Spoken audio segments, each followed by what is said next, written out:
Deep under Mount Etna, the gods had buried alive a number of fearful fire-breathing giants. The monsters heaved and struggled to get free, and so mightily did they shake the earth that Hades, the king of the underworld, was alarmed. They may tear the rock asunder and leave the realm of the dead open to the light of the day, he thought, and mounting his golden chariot he went up to see what damage had been done. Now the goddess of love and beauty, fair Aphrodite, was sitting on a mountainside playing with her son Eros. She saw Hades and he rode around with his coal-black horses, and she said, "My son, there is one who defies your power and mine. Quick, take up your darts, send an arrow into the breast of that dark monarch. Let him to feel the pangs of love. Why should he alone escape them?" And his mother words Eros leaped delighted to his feet. He chose from the quiver his sharpest and truest arrow, fit into his bow, drew the string, and shot straight into the Hades' heart. The grim king has been fair mates enough in the gloomy underworld over which he ruled, but never had his heart been touched. Now, an accustomed warmth stole through his veins, his stern eyes softened. Before him was a blossoming valley, and along its edge a charming girl was gathering flowers. She was Persephone, daughter of Demeter, goddess of the harvest. She had strayed from her companions, and now that her basket overflowed with blossom, she was filling her apron with lilies and violets. The god looked at Persephone and loved her at once. With one sweep of his arms, he caught her up and drove swiftly away. "Mother!" she screamed, while the flowers fell from her apron and strewed the ground. "Mother!" And she called on her companion by name. But already they were out of sight.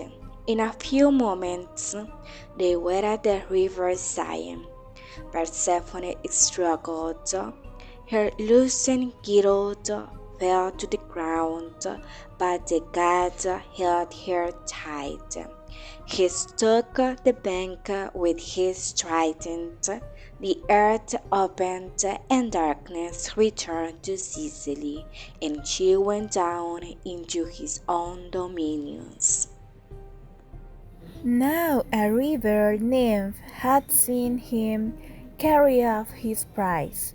She wanted to tell Demeter where her daughter was, but fear of Hades kept her dumb. Yet she had picked up the girdle Persephone had dropped, and this the nymph wafted off the wave of the feet of Demeter. The goddess knew then that her daughter was gone indeed, but she did not suspect Hades of carrying her off.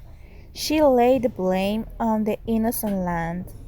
"Ungrateful soil," she said, "I made you fertile, I clothed you in grass and nourishing grain, and this is how you reward me? No more shall you enjoy my favors." "This cannot go on," said mighty Zeus. "I see that I must intervene." And one by one he sent the gods and goddesses to plead with Demeter. But she had the same answer for all: "Not till I see my daughter shall earth bear fruit again."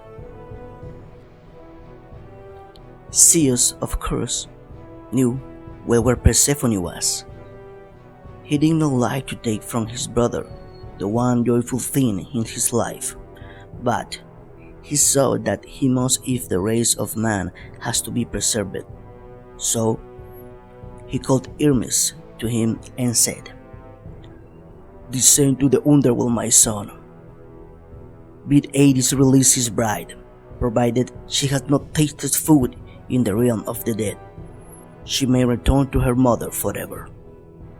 Damon sped Hermes and his wife, and there in the dim palace of the king he found Persephone by Hades' side. She was pale and joyless. Not all the glittering treasure of the underworld could bring a smile to her lips. "You have no flower here," she would say to her husband when he pressed her gems upon her. "You will have no fragrance. I don't want them." When she saw Hermes and heard his message, her heart leaped within her. Her cheek grew rosy and her eyes sparkled, for she knew that Hades would not dare to disobey his brother's command. She sprang up, ready to go at once. Only one thing troubled her, that she couldn't leave the underworld forever, for she had set a pomegranate from Hades' suck the sweet pulp from far off the sea. With a heavy heart, Hades made ready his golden car. He held Persephone in while Hermes took up the ring. "Dear wife," said the king, and his voice trembled as he spoke, "think kindly of me, I pray you do. At least remember that your husband is great among the immortals. So far you will and get your fill of flowers."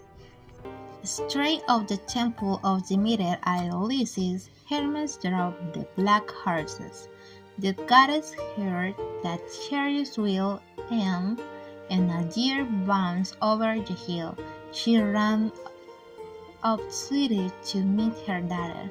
Persephone flew to her mother's arms, and the sad tale of each turned into joy in the telling. So it is to this day. 1/3 of the year Persephone spent in the gloomy abode of Hades. 1 month for each sea that she tasted. The nature died, the leaf fell, the heart stopped breathing for. In spring Persephone returns, and with her comes the flower, followed by summer's fruitfulness and the rich harvest of fall.